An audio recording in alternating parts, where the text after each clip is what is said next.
Benar Tuhan, hanya tinggal di dalam Engkau saja Tuhan. Kami merasakan damai sukacita. Terima kasih Tuhan buat pujian yang sudah kami naikkan.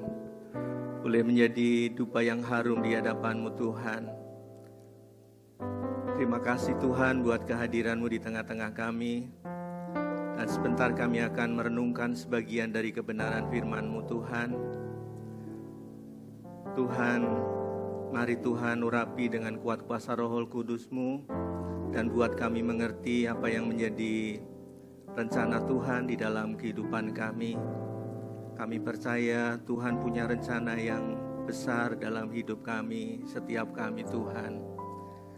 Sebab itu Tuhan, mari Tuhan ajar kami untuk terus tunduk di hadapan-Mu Tuhan.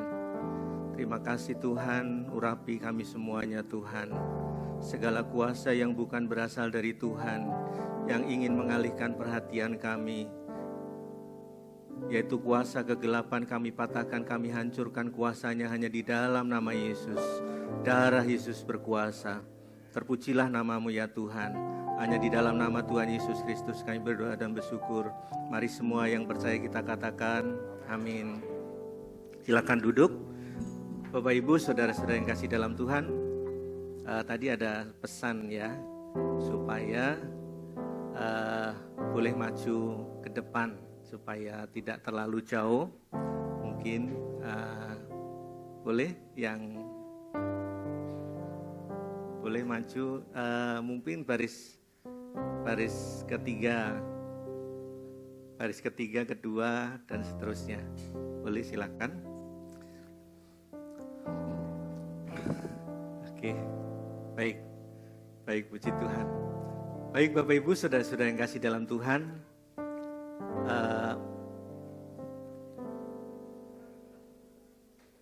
iya, puji Tuhan, terima kasih Pak Yeti. Baik, Bapak Ibu, saudara yang kasih dalam Tuhan, sebenarnya ibadah malam hari ini adalah ibadah pengerja, ibadah penata layan, ya. Sebenarnya ini ibadah dan pertemuan ini adalah pertemuan strategis, ya. Seharusnya menjadi pertemuan, menjadi ibadah yang strategis. Kenapa disebut strategis? Karena memang kesempatan ini kita menyusun strategi-strategi bagaimana kita melayani Tuhan. Tuhan sudah memilih kita, Tuhan sudah memilih Anda, kita semua untuk menjadi alatnya. Apa yang Tuhan sudah berikan kepada kita, kita kembalikan kepada Tuhan demi kemuliaan nama Tuhan. Di sini talentanya mungkin berbeda-beda, ya.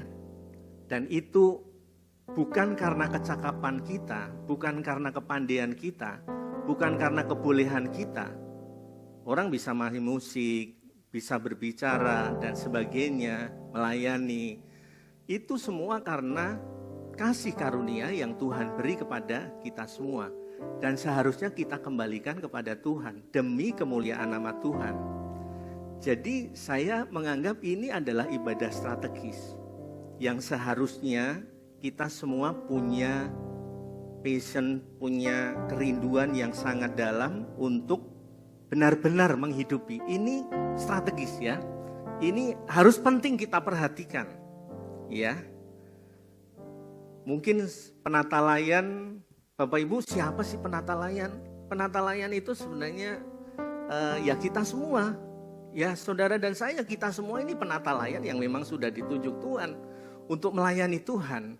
Kalau di gereja kita konteksnya penerima tamu, kolektan, pemusik, pemuji, multimedia, aser, semua aktivis yang ada di gereja kita ini bisa juga disebut penata layan. Bapak Ibu saudara yang kasih dalam Tuhan, pelayanan kita Bapak Ibu akan sangat berarti, akan sangat bermakna itu kalau pelayanan kita dipimpin oleh Roh Kudus. Tanpa itu kita nggak mampu, Bapak Ibu. Kita nggak bisa. mengandalkan kepandaian kita, kepintaran kita, kemampuan kita, apa yang bisa Bapak Ibu miliki, itu nggak bisa Bapak Ibu. Tapi Roh Kudus yang akan memampukan kita semua. Roh Kudus yang akan memberikan kreativitas. Roh Kudus yang akan memberikan kepandaian. Roh Kudus itu yang akan memberikan hikmat kepada kita. Dan hikmat itu yang Roh Kudus berikan lebih dari kepandaian Bapak Ibu. Kepandaian dunia nggak ada seberapanya. Saudara tahu Petrus? Petrus itu hanya nelayan. Tapi ketika dipenuhi dengan kuasa Roh Kudus, pelayanan terbaik sepanjang masa itu adalah pelayanan Petrus dan para rasul. Bapak Ibu, dan saya rindu Bapak Ibu, saya percaya gereja kita ini Tuhan punya rencana yang baik.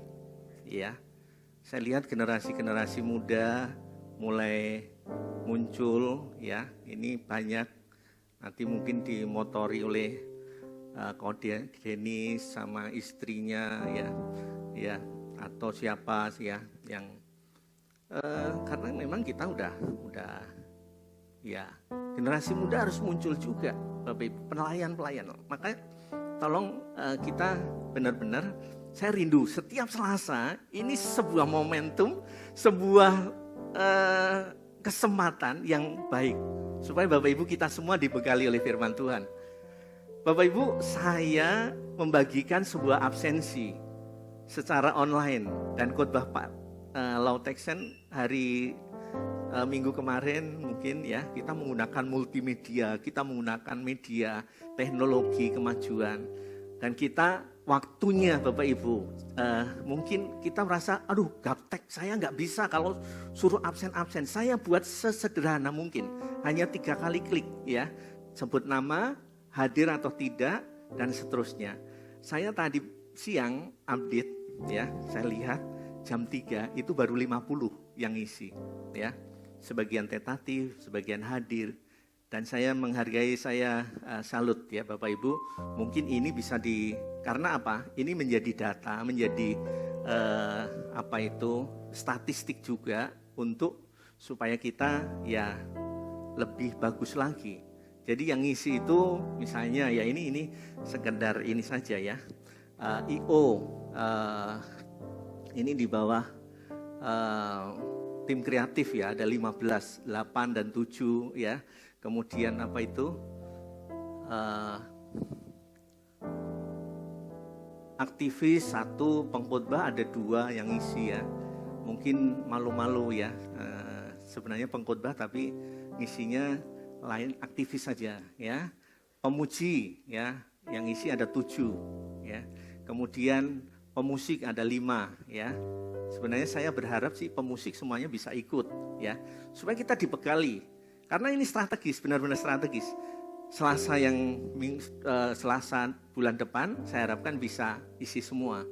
Guru sekolah minggu ada 4, lain-lain ini mungkin kategorial ya. Mungkin aktivis-aktivis yang ada di kategorial. Saya suka Bapak Ibu.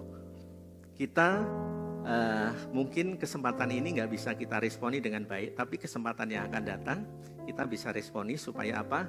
Supaya kita punya statistik juga, secara statistik kita ada recordnya. Itu ya Bapak Ibu, ini pengantar saja. Tapi judulnya adalah penata layanan yang dipimpin oleh Roh Kudus. Saudara mesti berpikir begini, kalau pelayanan yang dipimpin Roh Kudus itu pelayanan yang spektakuler. Pelayanan yang kalau dijamah lalu tumbang ke belakang. Kalau dijamah lalu ya ada manifestasi. Itu nggak salah Bapak Ibu. Itu nggak salah Bapak Ibu. Tapi Bapak Ibu, apakah setelah didoakan lalu ada manifestasi yang beraneka ragam itu, lalu kita pelayanan kita menjadi berubah setelah misalnya setelah tumbang lalu kita bangkit, lalu kita berubah. Kalau nggak berubah, apa artinya kita tumbang-tumbang? Ya, mestinya berubah. Dan ini terjadi, ya saya sebagai hamba Tuhan juga, saya kadang merasa juga kalau saya mendoakan, yang saya doakan tumbang, rasanya waduh saya hebat. Sebenarnya enggak juga Bapak Ibu, enggak juga. Jadi sebenarnya apa? Pelayanan yang dipimpin oleh Roh Kudus itu pelayanan prototipenya itu Bapak Ibu. Sebenarnya Tuhan Yesus sudah memberi contoh. Pelayanan yang terhebat itu adalah pelayanan para rasul. Yang ditulis oleh Rasul Lukas di dalam Kisah Para Rasul, Bapak Ibu. Yuk kita baca ya. Di dalam Kisah Para Rasul pasal 1 ayat 8. Tapi kamu akan menerima kuasa kalau Roh Kudus turun ke atas kamu, dan kamu akan menjadi apa? Saksiku di Yerusalem, di seluruh Yudea dan Samaria, dan sampai ke ujung bumi. Bapak Ibu, selama ini kita, perspektif kita, cara pandang kita memandang ayat ini mungkin beda-beda. Memang firman Tuhan itu selalu baru. Ya, sentuhannya siapa itu baru. Dan Bapak Ibu, kita bisa memperoleh sesuatu yang segar di sana. Ini Lukas menuliskan sebenarnya pengulangan juga. Artinya kalau saya baca Lukas bagian yang terakhir itu hampir mirip ini juga. Kamu adalah saksiku. Ketika Tuhan Yesus makan bersama-sama dengan murid-muridnya, kamu adalah saksiku. Ya, kamu menjadi saksi, Bapak Ibu. Pada waktu Tuhan Yesus. Lalu di dalam Kisah Para Rasul, ya bukunya yang kedua itu, ditulis kembali, Bapak Ibu. Apakah itu review lagi atau itu yang ditulis Lukas? Bapak Ibu, ketika sebelum meninggalkan murid-murid Tuhan Yesus, dia makan bersama, lalu ada salah satu murid yang bertanya, Tuhan kapan engkau memulihkan negeri ini? Ya, begitulah kira-kira. Lalu ini jawab Tuhan Yesus, tetapi kamu akan menerima kuasa kalau Roh Kudus turun ke atas kamu. Kamu akan menjadi apa? Kamu akan menjadi apa? Coba katakan bareng-bareng yang kencang gitu. Kamu akan menjadi saksiku, Bapak Ibu. Bapak Ibu ini saksinya Tuhan loh. Bapak Ibu ini saksi. Ya, memang pada waktu itu yang ditunjuk menjadi saksi itu adalah murid-murid yang ada di tempat itu. Karena secara hukum, saksi itu artinya siapa yang melihat, siapa yang merasakan, siapa yang ikut ada di dalam di situ. Makanya ada saksi ahli, ada saksi yang menyaksikan, atau saksi meringankan, atau saksi yang memberatkan. Bapak Ibu, ada saksi-saksi. Nah, pada waktu itu murid-murid Tuhan Yesus itu ditunjuk, kamu itu saksi loh. Yang seharusnya bisa menceritakan kepada orang lain. Murid-murid Tuhan Yesus harusnya mencontoh kehidupan Tuhan Yesus. Dan dia menjadi contoh bagi orang lain juga. Nah, itulah sebabnya Tuhan Yesus berulang kali berkata, kamu adalah saksiku. Ketika Tuhan Yesus juga menampakkan diri pada Paulus, kalau nggak salah di Kisah Para Rasul pasal 6, ketika Rasul Paulus diketemuin Tuhan Yesus dalam bentuk cahaya, Bapak Ibu, Tuhan Yesus juga bilang, kamu akan menjadi saksiku. Bapak Ibu, saudara yang kasih dalam Tuhan. Jadi dengan kata lain, saksi itu bukan saja yang melihat murid-murid Tuhan Yesus pada waktu itu, tapi saudara dan saya yang sudah menikmati kasih Kristus, yang sudah diselamatkan, yang sudah menerima anugerah Tuhan, kita harusnya menjadi saksi Kristus. Dan bahasa aslinya itu dari bahasa Yunani, martus ya. Itu kalau secara hukum tadi saksi yang melihat, tapi secara etis itu artinya teladan, Bapak Ibu. Teladan. Jadi Bapak Ibu, seharusnya saudara dan saya ini menjadi contoh konkret yang diharapkan ketika kita ada dimanapun kita berada.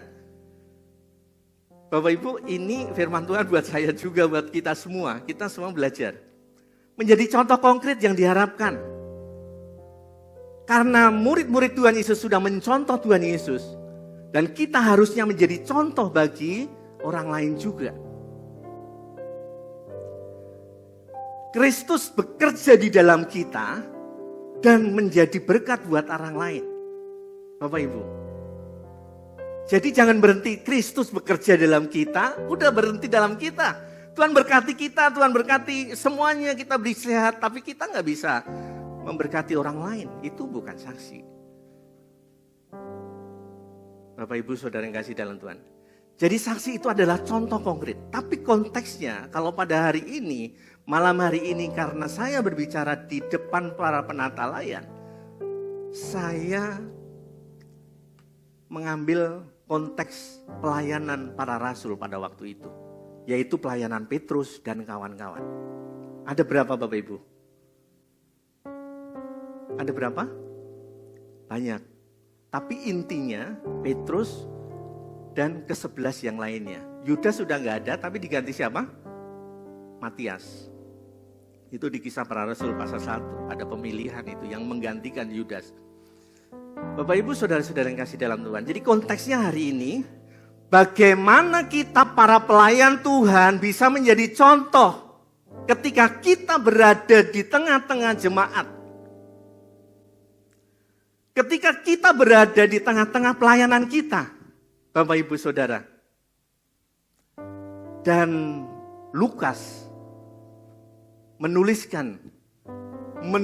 menceritakan atau menuliskan secara rinci apa yang terjadi dalam kehidupan para rasul. Petrus setelah menerima kuasa dari Tuhan, dia berapi-api khotbah dengan khotbah yang terbaik sepanjang masa. Dia mengutip dari kitab Yoel, mengutip dari Mazmur, mengutip perkataan-perkataan Tuhan Yesus lalu disampaikan pada waktu berada di dalam banyak orang.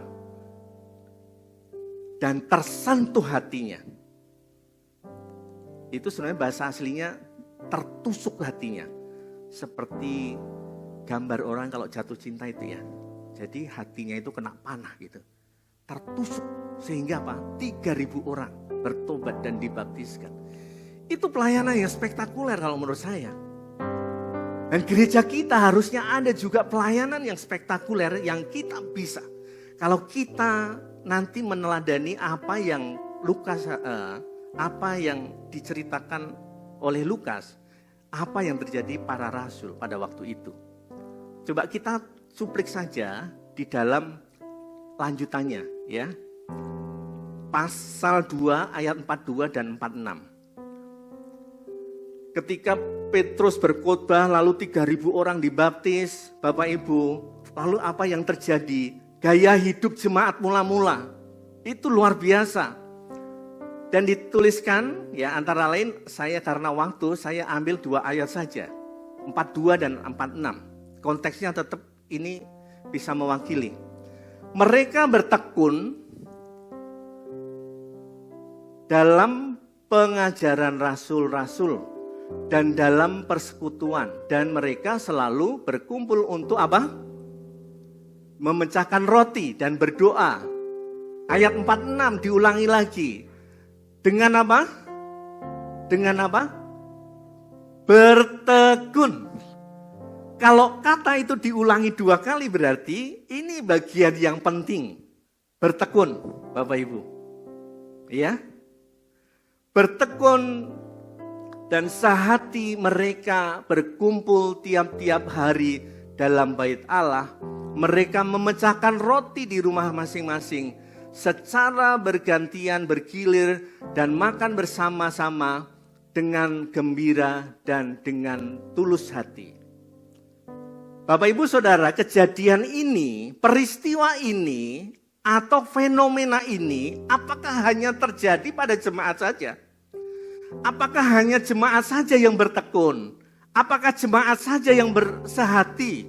Apakah jemaat saja yang mereka bertekun di dalam memecahkan roti, dalam bersekutuan?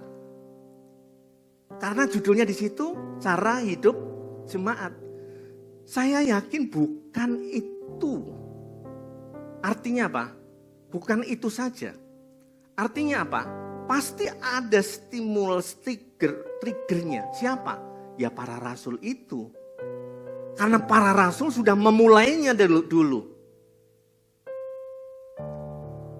Bapak Ibu, Roh Kudus itu dicurahkan pada waktu Tuhan Yesus juga berkumpul pada saat waktu itu makan bersama-sama murid-muridnya.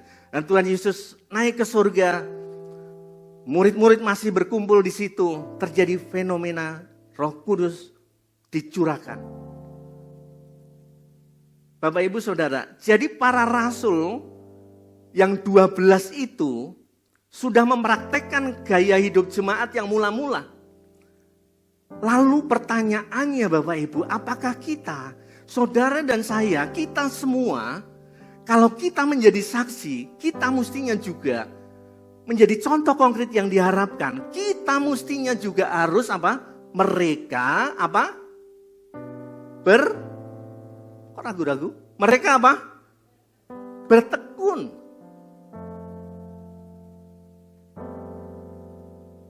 Bertekun Bapak Ibu, ini kata yang pertama, ada beberapa nanti.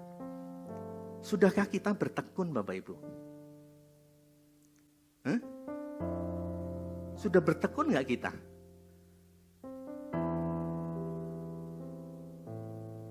Tekun itu apa sih?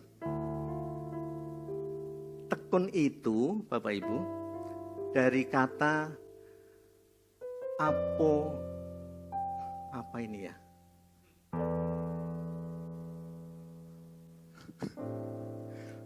Pokoknya bahasa Yunani ya, biar kelihatan keren katanya, ya.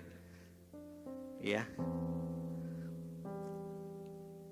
Ya. Biar kelihatan keren.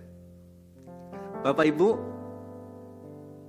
jadi kata aslinya itu dari bahasa Yunani, tapi kalau diterjemahkan itu bukan sekedar ketahanan endurance kita melakukan sesuatu kemudian kita dalam waktu tertentu kita tekun terus melakukan itu, ya, itu benar, itu boleh, ya, tapi nggak cukup itu saja. Sebenarnya namanya bertekun, Bapak Ibu, itu melakukan sesuatu berulang-ulang dan tahu tujuannya, Bapak Ibu Saudara yang kasih dalam Tuhan, tahu tujuannya, ya. Sebentar saya lihat catatannya. Biar nggak lupa ya. Jadi Bapak Ibu Saudara yang kasih dalam Tuhan, ciri-ciri orang yang bertekun itu gigih, ulet, ya, disiplin, pantang menyerah, rajin, teliti, terampil, tunduk, dan seterusnya. Itu bertekun. Jadi apa kita ulet enggak? Kita disiplin enggak? Ya, disiplin enggak? Saya senang tadi, ya. Christian, kemudian siapa? Christian sama adiknya ya. Waduh, udah siap di situ ya. Udah siap di situ, udah termasuk Mas Yos juga ya. Udah ini apa? Bisa diteruskan ya, bisa diteruskan ya. Kok Denis ya. Bisa diteruskan, ini tanda-tanda bahwa ini mulai ada ketekunan ini. Jadi cirinya apa? Disiplin. Ya. Kemudian pantang menyerah, Bapak Ibu. Itu cirinya. Jadi kalau orang bertekun, kalau mudah menghadapi sesuatu persoalan lalu patah semangat, lalu kalau bahasa Ibraninya mutung. Tahu mutung? Ya. Bahasa mutung itu bahasa apa sih? Ya, mutung. Jadi ada masalah mutung, udah gak ke gereja, cari yang lebih nyaman lagi. Itu gak bertekun, saudara. Namanya bertekun itu ketika menghadapi persoalan apapun, ya kita tetap setia. Kita tetap ada di dalam tujuan kita. Yang kita lihat adalah Kristus yang ada di depan kita.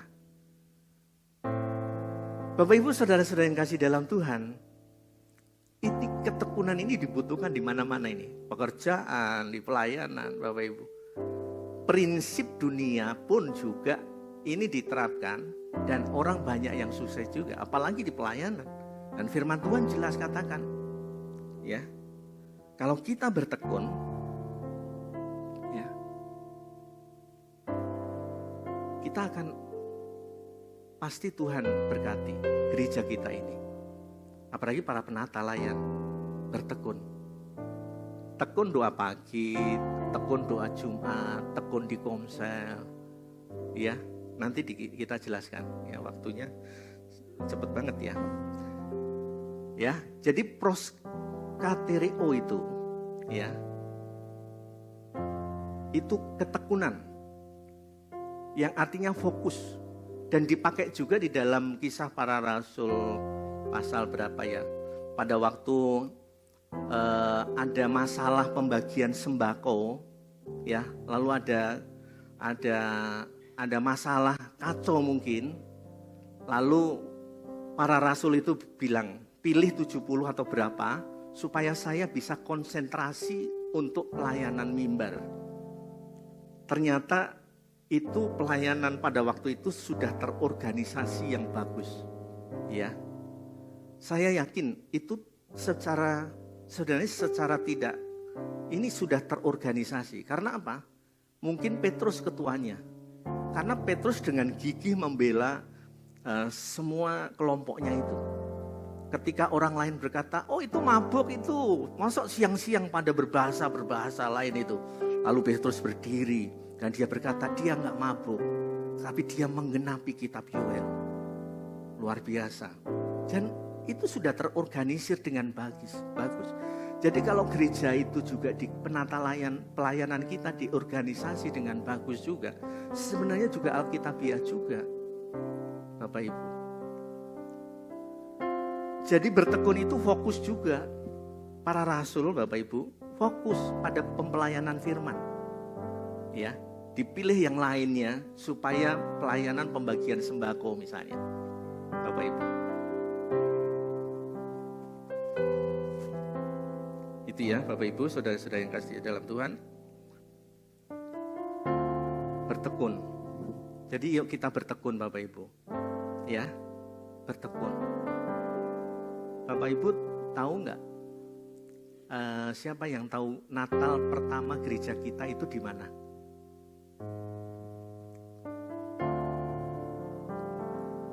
Di Budiluhur.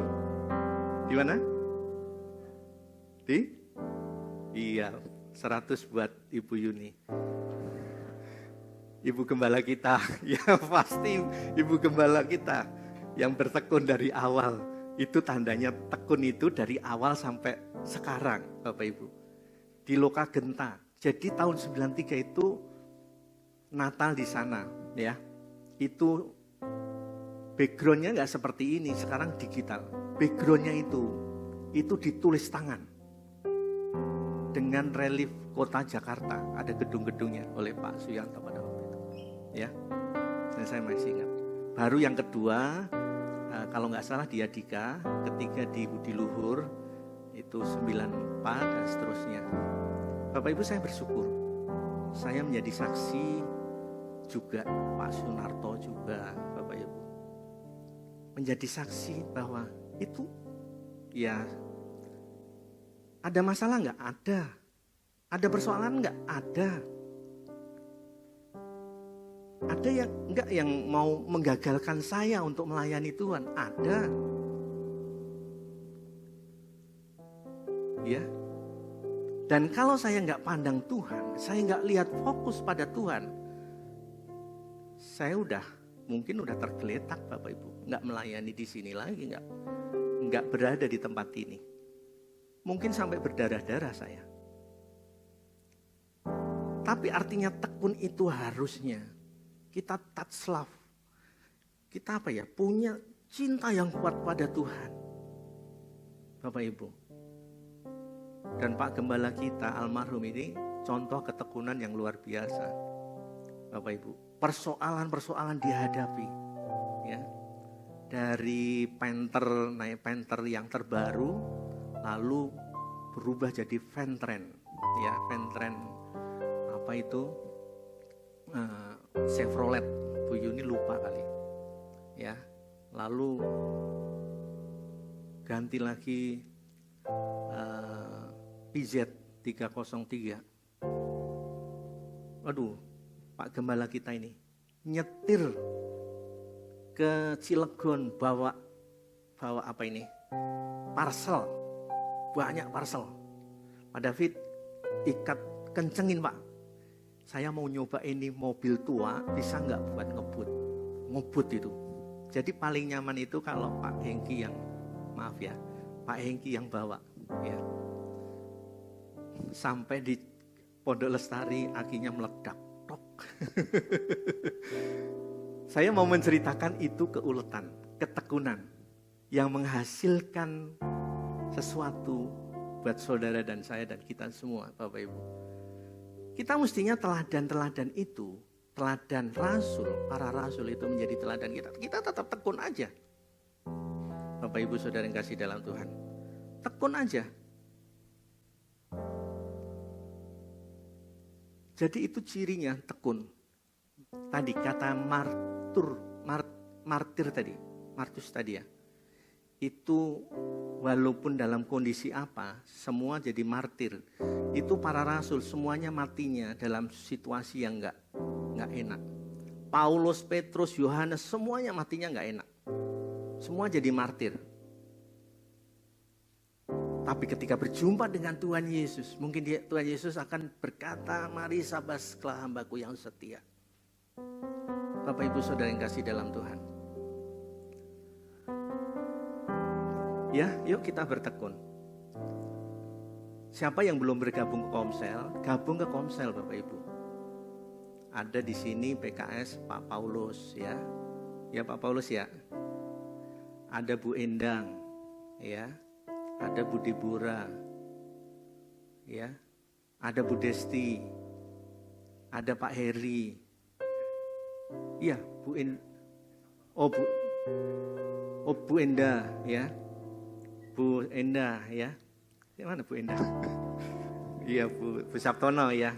Iya. Yuk kita gabung ke Komsel. Karena ini nanti ketekunan sebenarnya masih panjang ya. Tapi karena waktunya tinggal 5 menit. Ya. Bertekun di dalam apa? Pengajaran para rasul Bapak Ibu.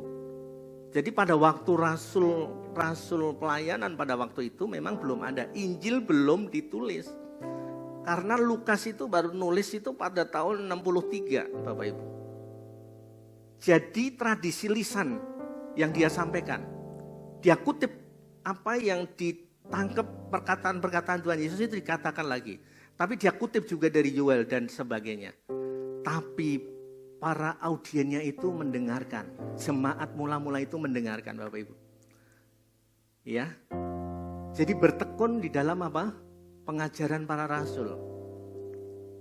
Ya di gereja-gereja seperti ini, ketika Bapak Ibu di Komsel, ketika Bapak Ibu seperti ini, ketika Bapak Ibu doa pagi, ketika Bapak Ibu dan Bapak Ibu secara mandiri juga Bapak Ibu bisa lakukan juga.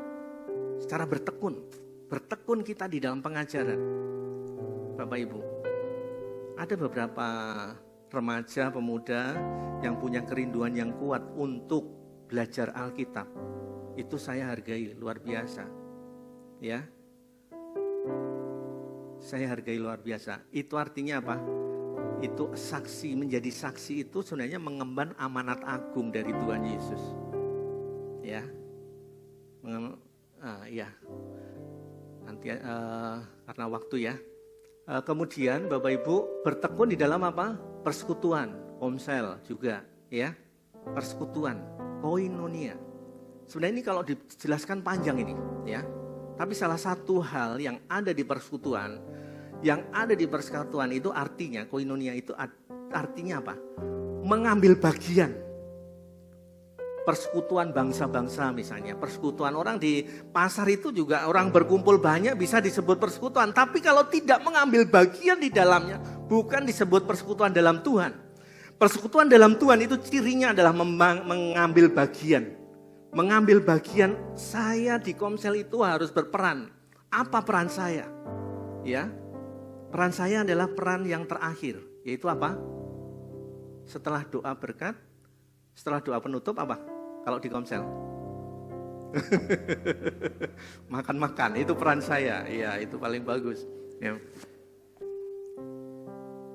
Itu nggak apa-apa, tapi peran yang lain juga. Iya, ayo ambil bagian. Nah, saya percaya semua kita, yuk kita latihan juga. Banyak di dalam Komsel yang tadinya nggak bisa berdoa, yang tadinya nggak bisa bawa firman, renungan dan sebagainya. Bapak Ibu, saya rindu gereja kita itu, apalagi nanti kalau ada misalnya ada ibadah tengah malam seperti dulu dihidupkan Jumat, ada lagi ibadah lagi dan ada pelatihan-pelatihan, ada yang menyampaikan firman di situ. Karena saya dulu juga di training oleh Pak Hengki juga, secara nggak langsung itu dimentor. Saya dikasih itu kumpulan khotbah Yakub Nahwe, ya Pak David ini kasih, ya kasih, dan saya pelajari itu, ya. Sekarang karena saya udah punya buku yang lebih bagus, itu untuk memberkati orang lain juga, saya kasih ke adik saya juga, ya. Kita harus tumbuh Bapak Ibu, harus di dalam persekutuan itu harus mengambil peran, ya. Oke. Lalu sebenarnya ini per poin ini bisa dijelaskan panjang, tapi karena waktu, ya, ini hampir terakhir, ini terakhir ya Bapak Ibu.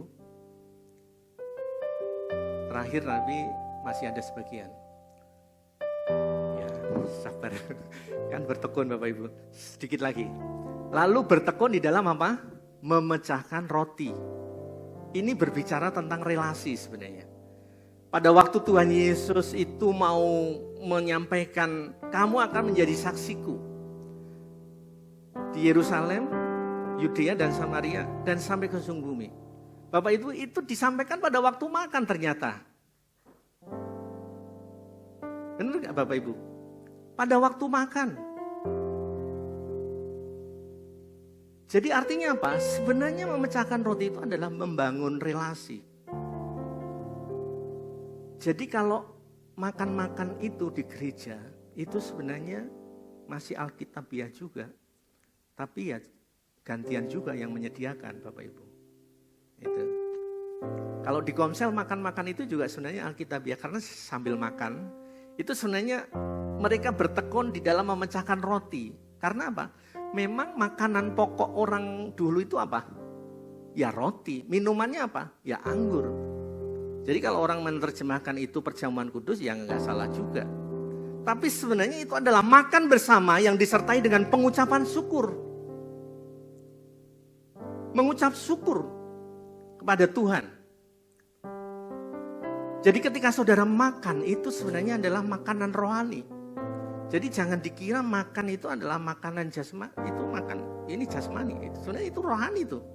Karena di dalam makanan itu sebenarnya kita boleh melihat bahwa makanan ini adalah berkat Tuhan dan kita diingatkan Tuhan bahwa Tuhan sangat baik kepada saya. Mengingatkan bahwa Tuhan masih memelihara saya. Diingatkan ketika makan nasi, lauknya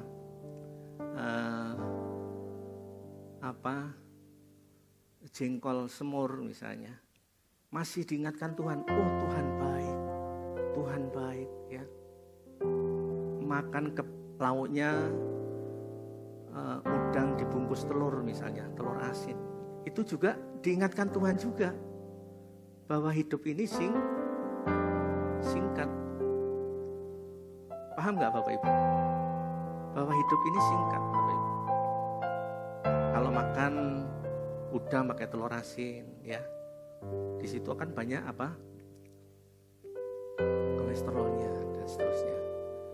Itu diingatkan Tuhan juga ya. Diingatkan bahwa hidup itu singkat. Ya. Bapak Ibu Saudara, yuk bertekun, memecahkan roti, membangun relasi. Dan ini sudah dipraktekkan di ibu-ibu loh. Saya suatu kali pulang sekolah, di rumah banyak makanan, ada tekwan, ada kerupuk bangka, ada. Loh mah kok banyak bener ini? Ya tadi ibu-ibu pada kesini, makan bersama. Wah, ini udah mempraktekkan firman Tuhan ini. Makan bersama, membangun relasi. Siapa yang bawa? Oh itu ibu A, ibu Sian, ibu siapa dan seterusnya. Baik Bapak Ibu, tapi disertai dengan doa. Jangan hanya makan aja Bapak Ibu. Ya, disertai dengan doa. Ya, yang satu bawa tekwan, satunya bawa kerupuk dan lain-lain. Ya, boleh nggak apa-apa diteruskan. Kalau itu membangun relasi. Karena dari relasi itu kadang orang menjadi sadar, khotbah seperti ini kemungkinan nggak bisa mengubah sebagian orang. Tapi ketika ada relasi, itu bisa orang menjadi sadar. Ada bapak-bapak berhenti merokok, itu karena diingetin berkali-kali melalui khotbah, nggak berhenti. Tapi ketika berelasi dengan kumpul dengan saudaranya, dengan keluarganya, dia berhenti total merokok. Ya, karena dia pengen hidup lebih panjang lagi. Ya, ada di rokok kan itu ditulis itu. Itu ya, Bapak Ibu. Jadi bangun relasi itu bagus. Karena besi menajamkan besi. Melalui relasi, kadang kita bisa bertobat juga. Bertekun di dalam doa, Bapak Ibu. Ini bagian yang tulus hati. Saya singgung cepat aja ya. Sehati Bapak Ibu. Yang penting itu sehati Bapak Ibu. Beda pendapat itu nggak masalah. Saya sama Pak Freddy beda nggak masalah. Tapi harus sehati. Saya dengan Pak Teksen beda nggak masalah. Ya, saya beda dengan Pak Sunarto, dengan Pak Heri, dengan Pak Teguh nggak masalah. Tapi harus sehati. Para rasul pada waktu itu sehati. Dan satu kesatuan itu menjawab doa Tuhan Yesus. Dalam Yohanes pasal 17 ayat 21. Supaya mereka menjadi satu. Dan ketika kesatuan itu ada, luar biasa. Saya dengar Pak Freddy sudah mencanangkan nanti mestinya kita kumpul bersama ya untuk ibadah bareng-bareng para pejabat dan seterusnya. Itu bagus juga membangun kesehatian, membangun relasi dan kesehatian. Apalagi kalau disediain makanan. Ya. Iya, itu ya. Sehati. Bapak Ibu, ini penting. Ya, penting. Kita kalau gereja nggak beda-beda begini, itu gereja nggak maju. Semuanya sama gitu nggak maju. Justru yang beda-beda itu yang bikin maju. Saya begini, Pak Heri begitu, Pak Freddy begitu, dan seterusnya. Ini yang bikin kita maju. Beda pendapat itu nggak masalah Bapak Ibu. Sebenarnya nggak masalah. Kadang kita nggak bisa menerima beda pendapat itu saja, yang kebiasaan itu. Lalu dibawa-bawa kemana-mana. Nah ini bangsa Indonesia kita terjadi polarisasi juga karena itu. Ketika ada pemimpin satu yang terpilih lalu nggak bisa diterima. Masih aja cari persoalan-persoalan. Nah ini Bapak Ibu. Kalau sehati Bapak Ibu, mau apapun itu ya udah. Kalau saya dengan Pak Heri sehati, ya Pak Heri ngasih makan saya percaya aja kasih makan roti gitu misalnya, kasih pecel lele gitu. Tapi kalau saya nggak sehati sama Pak Heri kasih teh botol saya nggak sehati, saya adanya curiga aja. Wah ini teh botol ini udah expired kali, itu makanya dikasih saya. Adanya curiga saja kalau nggak sehati. Makanya kesehatian itu penting, Bapak Ibu. Youth sehati, RBI sehati, pejabat sehati, multimedia sehati, WBI sehati, semuanya sehati. Beda pendapat nggak masalah. Jangan ada di gereja itu SKT ya Bu, yang dari Tapanuli. SKT ada ya Pak? SKT artinya apa Pak? Oh, SKT itu ketika berpapasan, orang satu gereja berpapasan kok nggak mau ditegur gimana ini? Namanya itu nama bahasa Batanya SKT kalau nggak salah. Iya Pak? skete. Kalau bahasa Jawa jotakan ya. Ini sehatinya di mana gitu loh. Yang Roh Kudus menyatukan itu di mana Bapak Ibu? Lah kalau kita gereja seperti ada SKT-nya ya udah ini nih nggak bisa jadi saksi. Nggak bisa jadi contoh konkret yang diharapkan oleh Tuhan Yesus. Apalagi menjawab doa Tuhan Yesus, nggak bisa.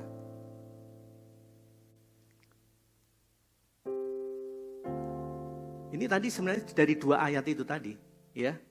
Yang terakhir dengan gembira, antusias. Bahasa aslinya angelias, ya.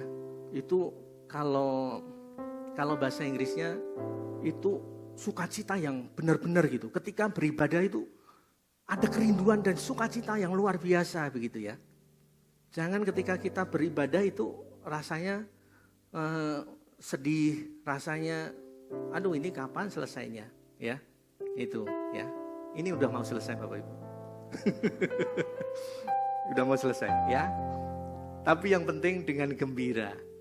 Ibadah itu adalah Bapak Ibu ibadah yang terakhir. Anggaplah seperti itu. Ibadah yang terakhir, ibadah satu-satunya seperti perkawinan kita. Maka kita akan memandangnya beda ibadah itu. Kita akan sungguh-sungguh menantikan kehadiran Tuhan. Saya undang para pemusik, pemusik bisa naik ke atas. Bapak Ibu, yang terakhir dari yang terakhir, ini benar-benar terakhir Bapak Ibu. Boleh supaya Bapak Ibu percaya berdiri aja ya. Yang terakhir adalah tulus hati. Bapak Ibu 12 rasul itu, Bapak Ibu, ini masih ada yang paling pinggir itu siapa? Yang lainnya dilingkari. Yang satunya siapa? Yang tidak dilingkari itu Yudas Iskariot. Yudas Iskariot itu tidak tulus hatinya ketika dia mengikuti pelayanan Tuhan Yesus. Dibuktikan dengan waktu Bapak Ibu. Itu buktinya tidak bisa bertekun sampai ke akhirnya. Yudas tidak tulus hati. Mereka tidak mengawali dengan roh, tapi mengakhiri dengan kedagingan. Dan jangan sampai terjadi di gereja kita. Yuk kita melayani Tuhan bersama keluarga kita, bersama teman-teman kita semua bergandengan tangan. Saya rindu, ya, youth, pemuda dibangkitkan lagi. Doa pagi, saya pernah melihat di suatu gereja itu di deretan paling depan itu pemuda, semuanya pemuda itu 2 baris itu pemuda, dan dia kalau nyanyi itu jingkrak-jingkrak itu, dan itu menjadi saksi Bapak Ibu. Orang lain akan melihat dan pemuda yang lain, wih itu luar biasa, nanti ikut gabung. Ketekunan kita itu juga menarik orang lain. Nah kita mulai dari pelayan-pelayan ya, hamba-hamba Tuhan pelayan-pelayan ini, yuk kita gabung ke Komsel, doa pagi yuk kita gabung lagi, ya. Bapak Ibu, tekun itu jauh lebih penting, ya. Orang pinter boleh, tapi kalau nggak tekun sama saja. Harus tekun, Bapak Ibu, sampai tujuannya jelas yaitu sampai berjumpa dengan Tuhan. Yuk kita berdoa, kita naikkan pujian dan waktu selanjutnya saya serahkan kepada Pak Freddy.